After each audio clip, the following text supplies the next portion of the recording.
Hola, buenos días a todos y a todas. Aquí tenéis vuestro primer vídeo.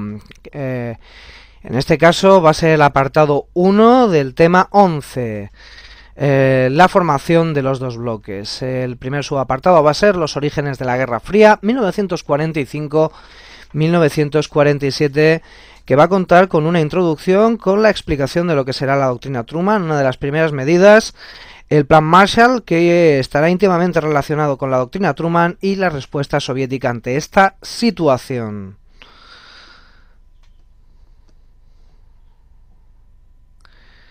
Bien, una vez terminada la Segunda Guerra Mundial, el acuerdo entre los vencedores del conflicto se va a romper.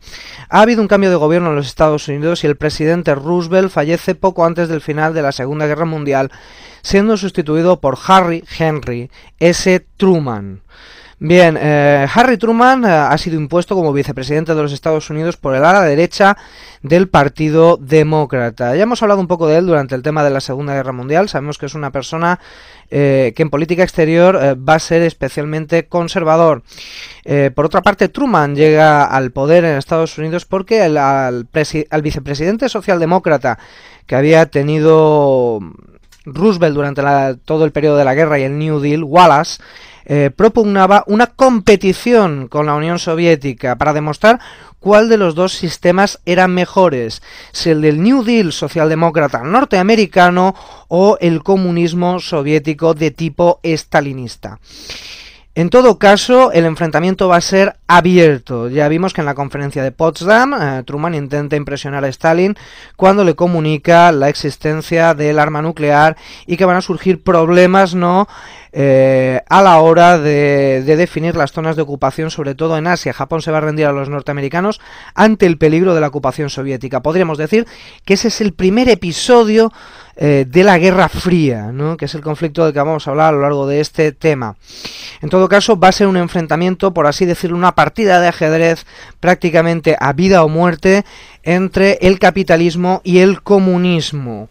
Por un lado, el bloque capitalista va a estar encabezado por los Estados Unidos como gran potencia vencedora de la Segunda Guerra Mundial, gran potencia económica, primera potencia económica mundial, primera potencia económica, industrial mundial, un gigante de la economía y del armamento.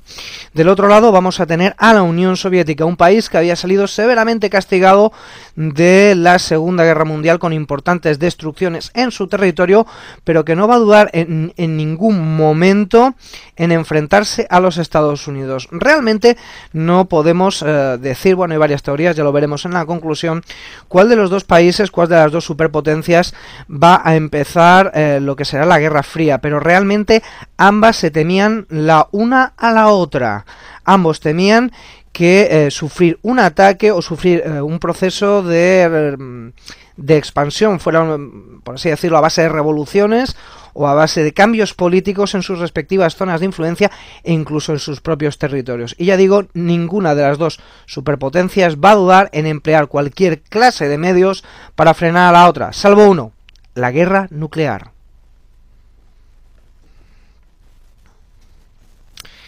Bien, en cuanto a la doctrina Truman, ya vemos que a partir del año 1945 comienzan las tensiones entre los vencedores de la Segunda Guerra Mundial, que desde un punto de vista claro y evidente, esa armonía que había inicialmente se rompe.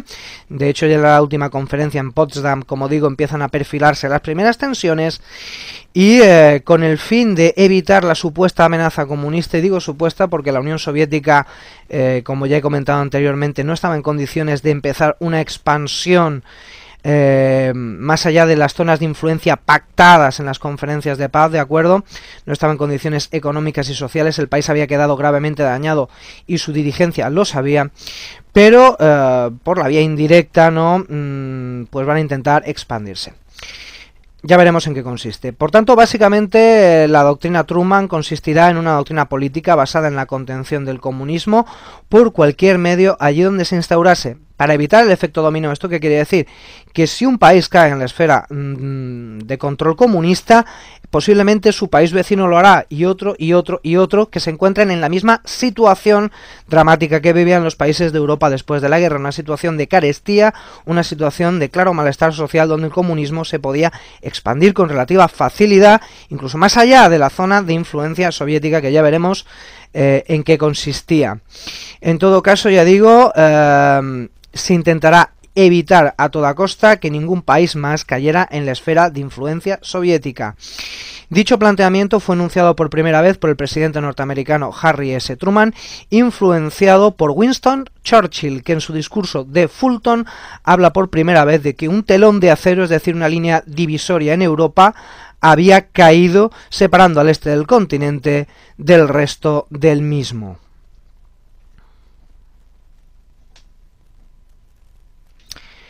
Vinculada a la doctrina Truman va a estar el Plan Marshall. Ante la situación que estaba provocada por las destrucciones causadas durante la Segunda Guerra Mundial en Europa, y ante también el peligro de recesión en Estados Unidos por sobreproducción y falta de mercados donde colocar sus productos.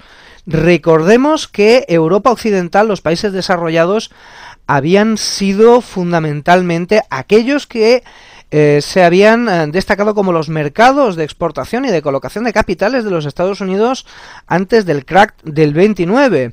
Y el crack del 29 también recordemos que había sido provocado por dos factores, la sobreproducción y la especulación. Pues con el fin de evitar una crisis de sobreproducción, los Estados Unidos van a lanzar aparentemente de manera desinteresada el Plan Marshall, que será un plan de reconstrucción de Europa.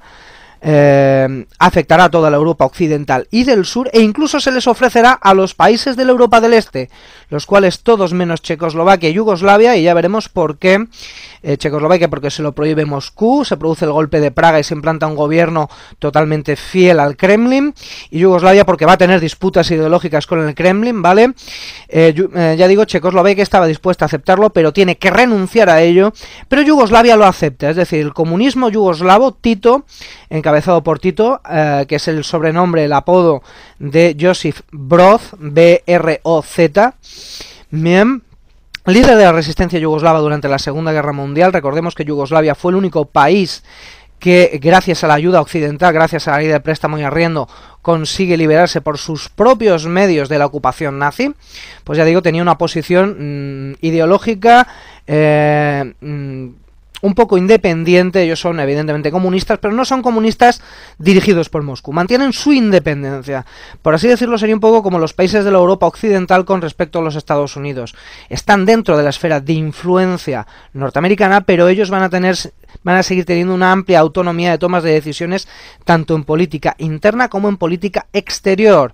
Y es más, salvo Alemania, no van a sufrir la ocupación de fuerzas militares norteamericanas, por lo menos no sin el permiso de los gobiernos que había establecidos, ¿verdad? Bien. Excepción a lo que es el Plan Marshall, a la implantación del mismo, va a ser España, pero por el apoyo más o menos manifiesto que prestó el régimen del general Francisco Franco a los dos regímenes totalitarios europeos principales durante la Segunda Guerra Mundial, los que habían sido sus aliados durante la Guerra Civil. Nos estamos refiriendo a la Alemania nazi y a la Italia fascista. Con España se firmará a partir de 1956 un programa de ayuda específico para nuestro país, que en cuantía de ayudas va a ser bastante inferior a lo que recibirán otros países de Europa Occidental. Bien, en todo caso, el objetivo del Plan Marshall, aparte de contener al comunismo, que es el objetivo no declarado pero el real, va a ser reconstruir a los países más afectados de Europa Occidental, sobre todo, o sea, lo que va a ser Reino Unido, Francia e Italia, y por supuesto la zona de ocupación occidental de Alemania, la futura República Federal, ¿de acuerdo? Y frenar el riesgo, ya digo, de propagación de la ideología soviética por toda la zona occidental. Ya digo que esta es la intención no declarada. ¿En qué van a consistir estas ayudas? Pues van a consistir en ayudas económicas, en efectivo, pero a cambio de que se compren productos en los Estados Unidos, ¿de acuerdo? Y ayudas en bienes de equipo, es decir, yo te concedo un crédito a ti para que tú me compres maquinaria para reconstruir tu industria en Europa. Esa va a ser la clave del Plan Marshall para aliviar la sobreproducción de bienes de equipo y también de alimentos que estaban sufriendo los Estados Unidos. Lo que pasa es que los alimentos van a llegar en cierto modo de una manera mucho más gratuita, mucho menos, con un tinte menos economicista, un poco más en plan ayuda humanitaria a los países de Europa Occidental que estaban viviendo una auténtica penuria alimenticia y penuria en productos de consumo diario, de consumo básico.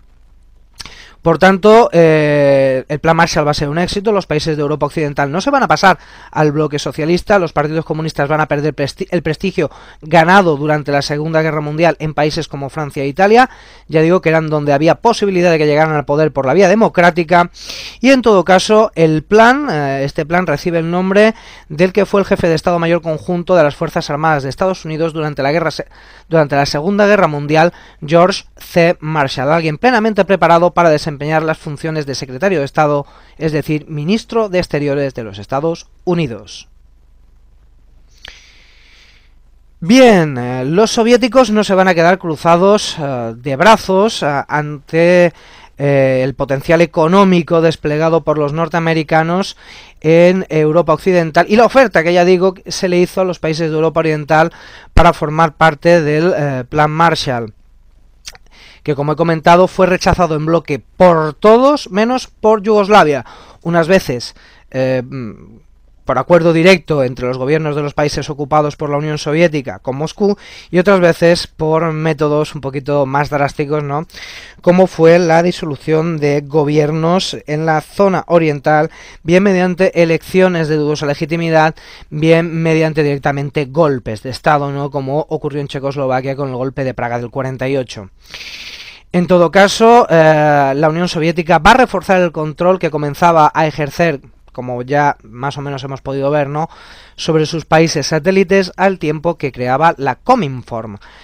Antes existía el Comintern o la Comintern, es decir, la Internacional Comunista, que es disuelta durante la Segunda Guerra Mundial como gesto de buena voluntad por parte de Stalin hacia sus aliados occidentales. Se disuelve la Internacional Comunista.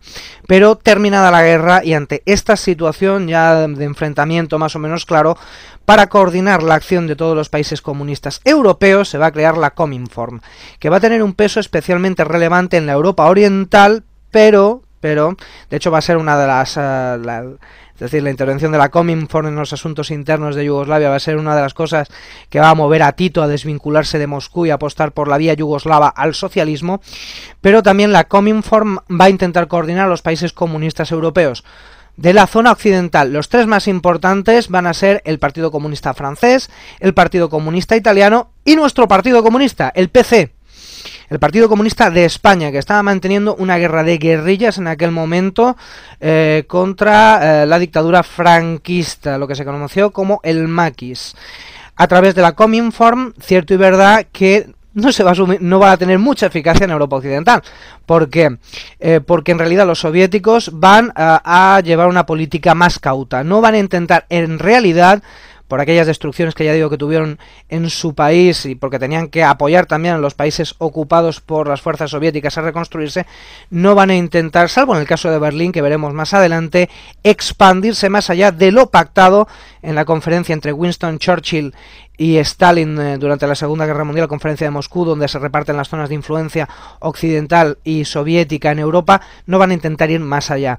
De hecho, no van a apoyar económicamente al Partido Comunista francés, no lo van a hacer con el italiano, van a dejar que los norteamericanos apoyen a la oposición a estos partidos para que nunca lleguen al poder, y con el Partido Comunista de España directamente les van a dar la orden de abandonar la resistencia armada contra el franquismo. Es decir, el maquis se disuelve y en cierto modo dejaron abandonados a su suerte a aquellos guerrilleros que estaban luchando contra la dictadura franquista en España. La política soviética, ya digo, que salvo en su zona de ocupación va a ser muchísimo más contenida.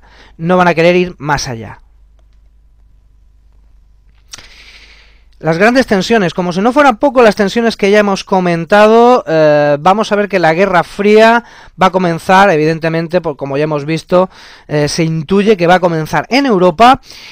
Uno de los escenarios clave va a ser Alemania, con el conflicto de Berlín, y es un conflicto muy tenso, ¿no? Y la partición de Alemania, la creación de las dos repúblicas en Alemania, que perdurarán hasta 1990, y también vamos a ver la extensión de la Guerra Fría al continente asiático, a China y a Corea, con la victoria de los comunistas de Mao y con la guerra de Corea del 50 al 53.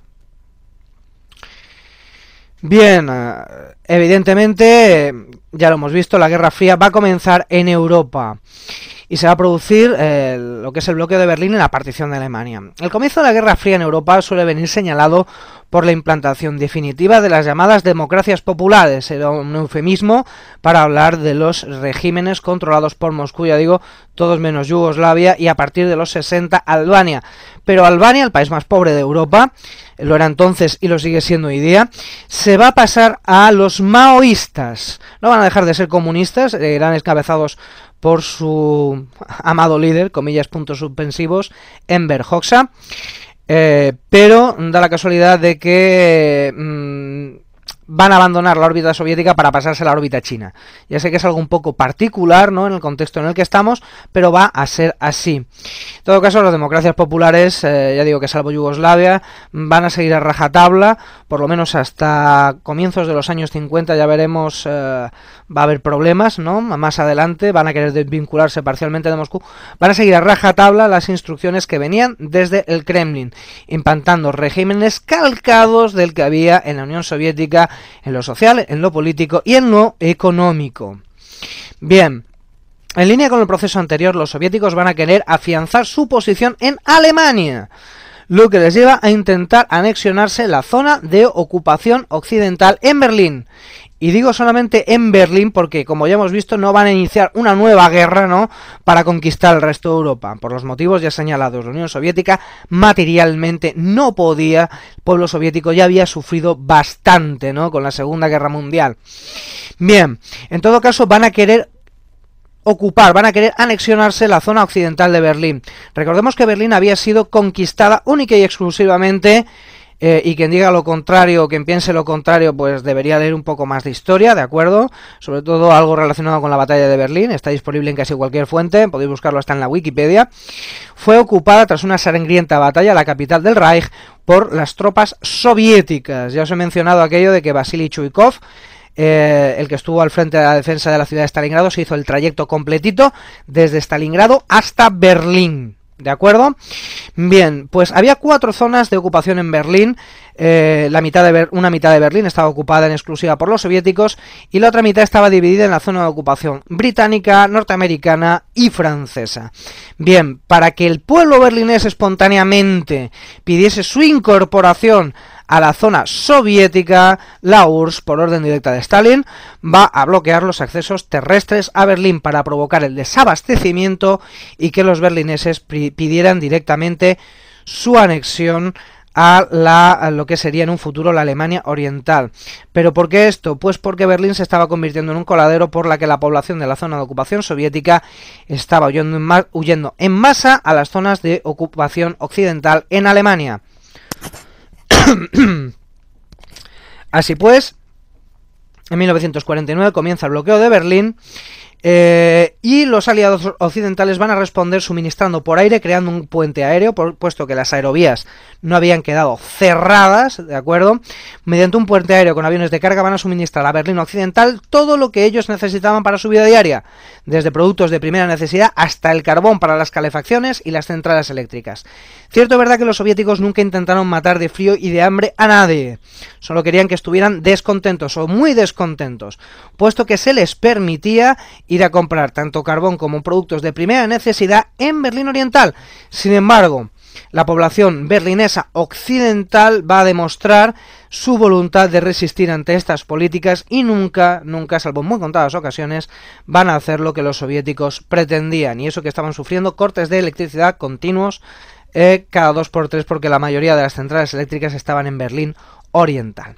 Ante la situación de enfrentamiento político entre los occidentales y la URSS, se va a mantener el bloqueo hasta que se levante. Va a ser un fracaso. Al final, la zona occidental de Berlín permanecerá en manos occidentales. ¿Pero qué va a pasar? Que se van a crear dos estados separados en Alemania. Uno en la zona de ocupación occidental, es decir, lo que vemos en azul en el mapa, que será la BDR, la Bundesrepublik Deutschland, la República Federal de Alemania, que es el estado actual alemán. Y por otro lado, la DDR, la Deutsche Demokratische Republik, que será el régimen comunista en Alemania, encabezado por Walter Ulbricht y con capital en Berlín. Ulbricht será uno de los más fieles seguidores de las disposiciones soviéticas en Europa Oriental.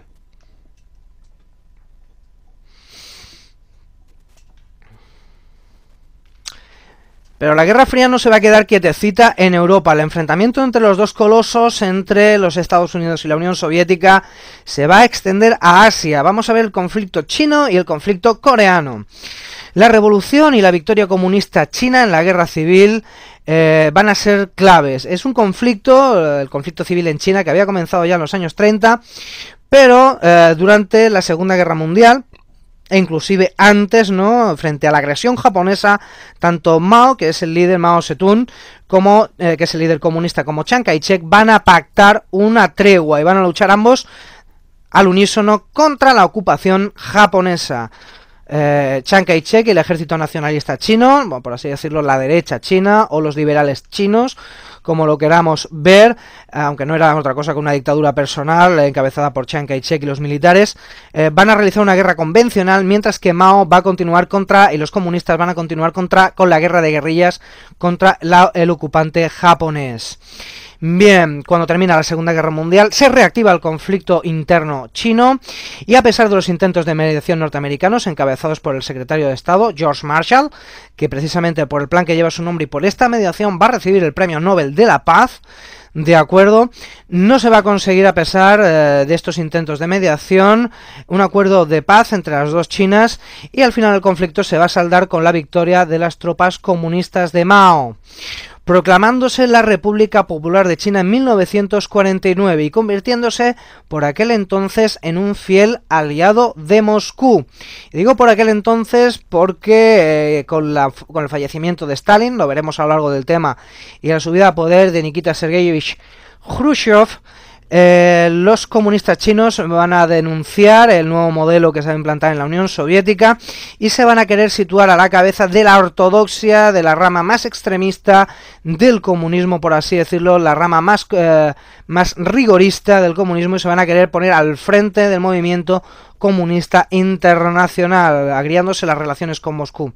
En todo caso, cuando se produce la derrota de las tropas nacionalistas chinas, ya digo, el Kuomintang, que es el nombre que recibe, encabezado por Chiang Kai-shek, los norteamericanos, con el apoyo de la flota del Pacífico, van a escoltar desde los puntos de evacuación en la costa china a lo que quedaba del ejército y de los partidarios de Chiang Kai-shek que habían podido escapar de los comunistas. Los van a evacuar a la isla de Formosa, conocida popularmente por todos, ¿no?, precisamente por aquellos productos que vendían hasta hace poco como Taiwán. El Made in Taiwan es algo conocido por la mayoría. El caso es que allí se va a implantar un régimen afín a los Estados Unidos, que en un principio fue una dictadura personal y al final desembocará en una democracia.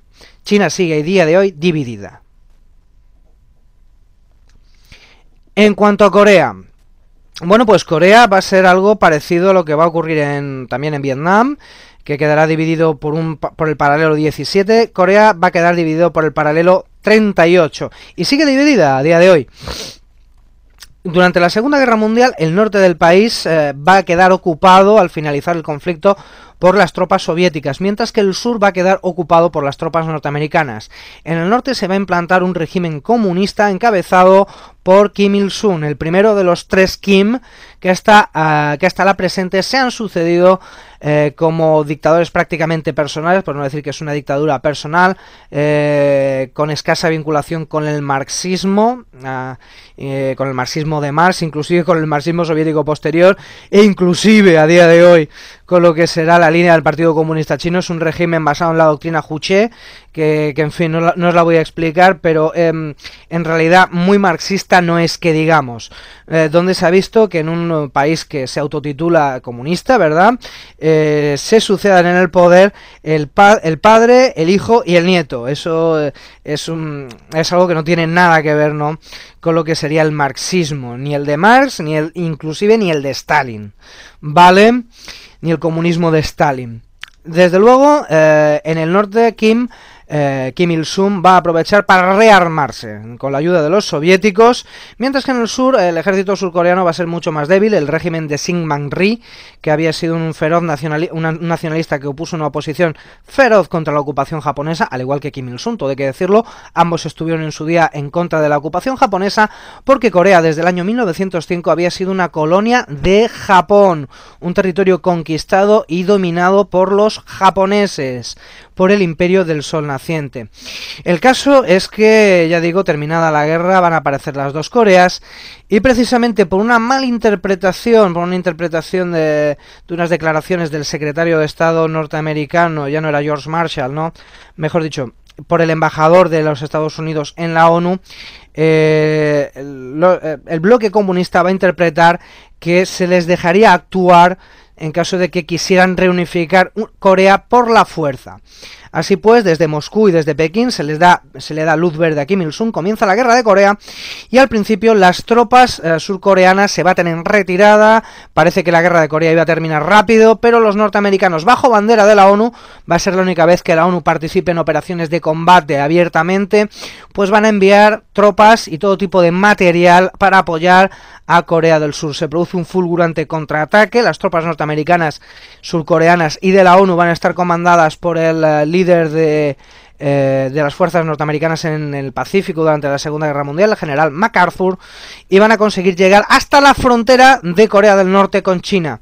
Es en ese momento en el que Mao da la orden de intervenir en China, manda un ejército en apoyo de Kim Il-sung, y se produce un contraataque también feroz a toda velocidad. Estamos hablando que durante el año 50-51 el frente va de norte a sur, y los chinos consiguen hacer retroceder a los norteamericanos y hasta la ONU hasta la línea del paralelo 38, hasta lo que había sido la frontera. A partir de entonces se va a estabilizar el frente, la guerra va a quedar en punto muerto, y cuando se produce un cambio en la presidencia de Estados Unidos, cuando cambian al presidente Truman por Dwight D. Eisenhower, el que había sido el comandante supremo de los ejércitos aliados en Europa durante la Segunda Guerra Mundial, pues con Eisenhower se va a alcanzar un armisticio, es decir, un cese de las hostilidades, que no es un tratado de paz.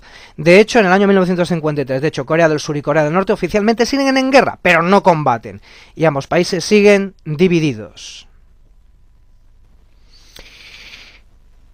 Entre 1948 y 1945 se van a consolidar lo que van a ser los dos grandes bloques. Ya hemos visto que ha habido movimientos por ambas partes, que la tensión es creciente, y se van a consolidar básicamente tres escenarios. Por un lado vamos a tener el bloque occidental, ya hemos visto, liderado por los Estados Unidos.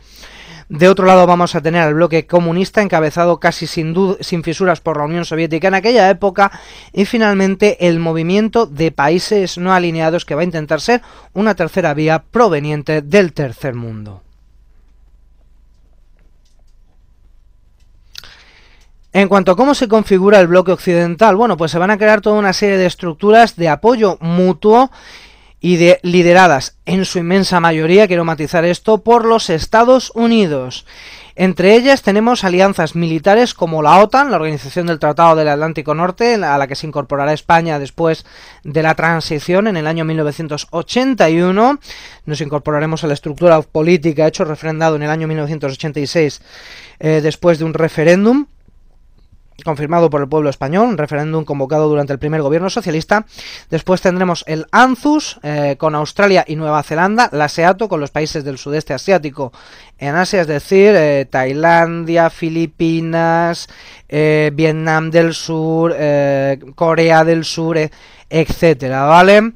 Después tendremos que se creará el CENTO en Oriente Medio, ¿no? Participarán regímenes afines, como por ejemplo el de Pakistán, el de Irán, con el Shah de Persia, muy pro-occidental, y el de Irak, que en aquella época contaba con un rey que era afín a Occidente. Después habrá un golpe de Estado, ¿no?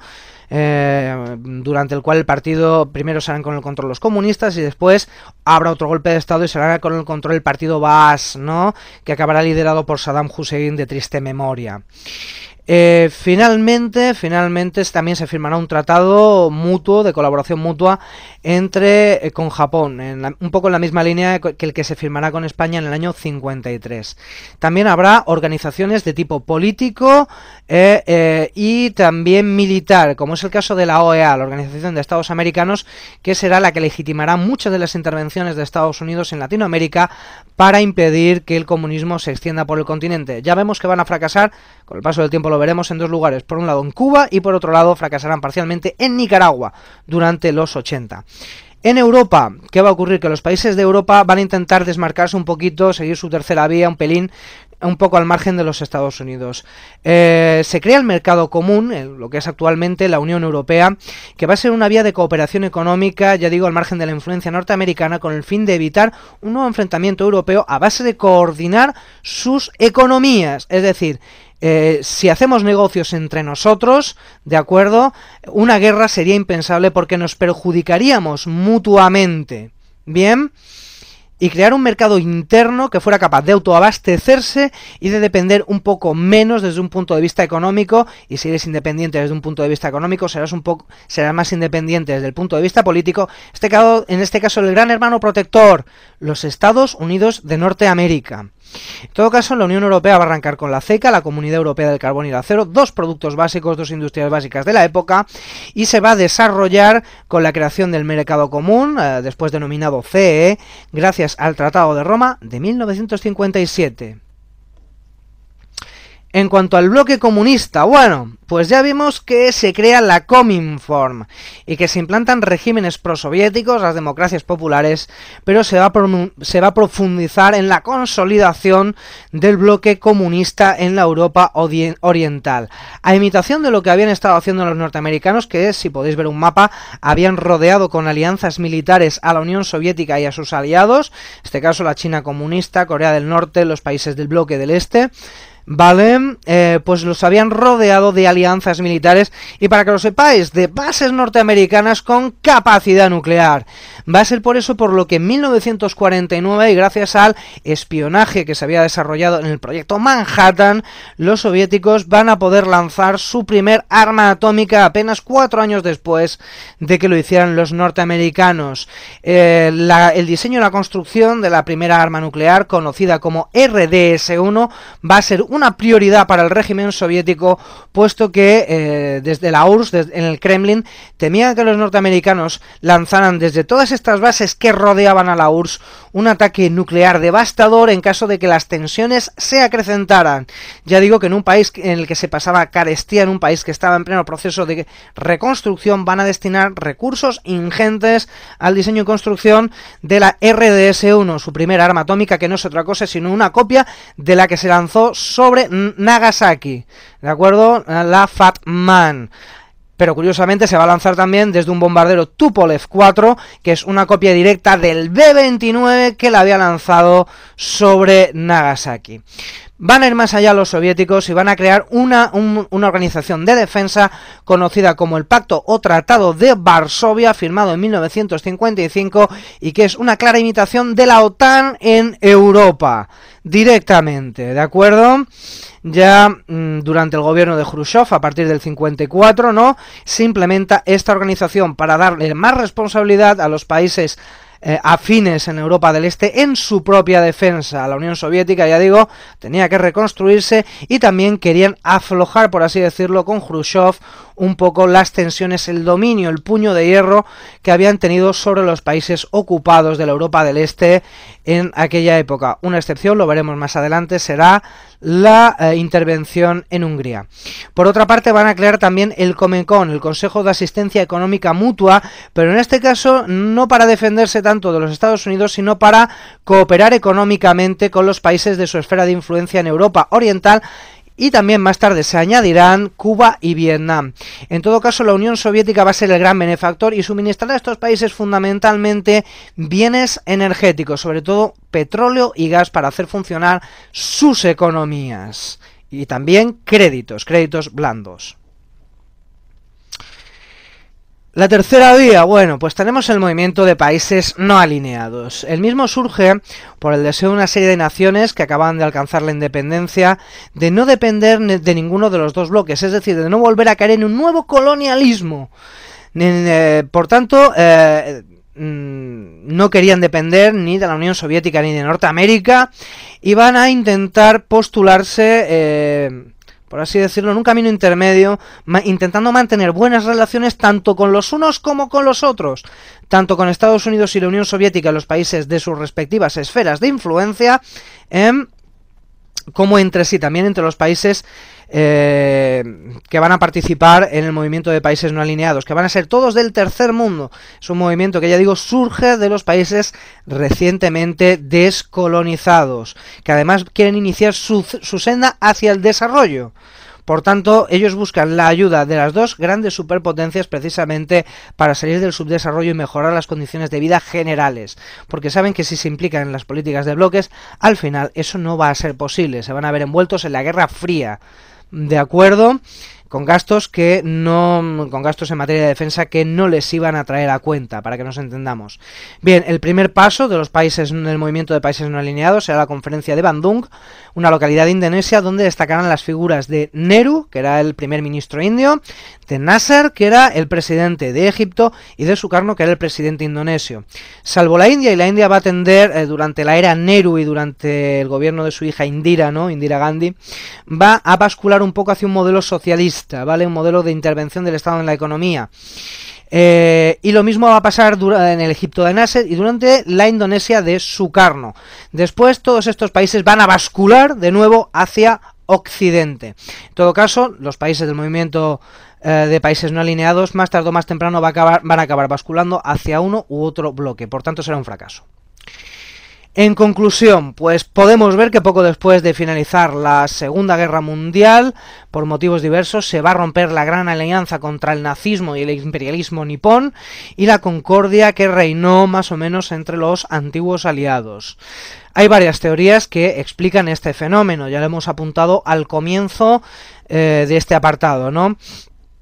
Por un lado tenemos la teoría clásica, la que se ha defendido siempre por la historiografía occidental, ¿de acuerdo? Que es la teoría del expansionismo soviético, es decir, la Unión Soviética, un poco de manera descabellada, a pesar de las destrucciones que había sufrido, a pesar de tener un potencial económico inferior al de Estados Unidos, a pesar de todos los obstáculos que tenía, pues parece ser que quería lanzarse a la conquista del resto de países que estaban fuera de su esfera de influencia, de la esfera de influencia pactada.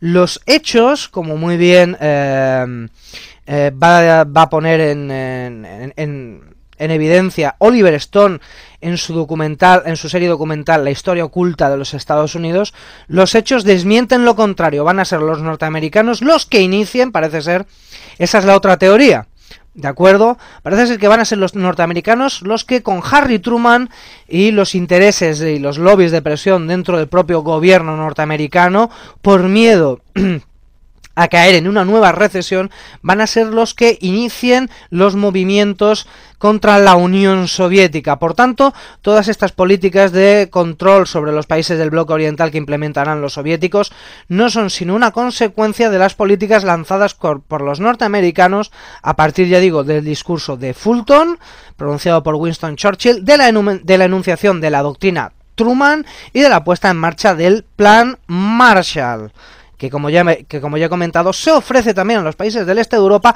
con la intención de que los norteamericanos ganaran influencia, de acuerdo, en dichos países y de que sus regímenes bascularan hacia la órbita occidental. Ya veis, es un toma y daca, pero parece ser que según la teoría alternativa que hoy día está cobrando fuerza, no fueron tanto los soviéticos, que bastantes problemas tenían ya y bastante asustados estaban por la posesión del arma nuclear por parte de los Estados Unidos, ya digo, bastantes problemas y bastante miedo tenían ya como para iniciar una expansión fuera de su zona de influencia. De hecho, la realidad demuestra que se atuvieron a lo pactado en todos los casos, menos en el de Berlín. Y daos cuenta, iban a ocupar la mitad de una ciudad, no la mitad de un continente, más allá de lo pactado. ¿De acuerdo? Y como se ha visto también por problemas que estaban afectando a su zona de ocupación, es decir, se estaba despoblando con un trasvase de población y mano de obra directa hacia la zona de ocupación occidental. Básicamente esos fueron los motivos de la conducta soviética en Berlín, pero como vemos, los que están desplegando una amplia política van a ser los norteamericanos. También sabemos que los soviéticos no van a apoyar, de acuerdo, a los partidos comunistas en Europa Occidental. Se van a lavar las manos, se van a desentender y van a dejar a los occidentales, tanto a los nativos de dichos países como a los norteamericanos, que acaben con los partidos comunistas, bueno, que les quiten influencia y peso a los sindicatos y partidos comunistas en los dos países que podían bascular claramente hacia, por medios democráticos, hacia el bloque comunista, que eran Francia e Italia. Bien. El caso es que el resultado va a ser de todas estas políticas, va a ser la creación de los bloques, el occidental y el oriental, que se enfrentarán más o menos abiertamente a lo largo de 46 años, hasta el año 1991, con la caída de la Unión Soviética, dándose por tanto un mundo dividido en el que la neutralidad nunca fue posible.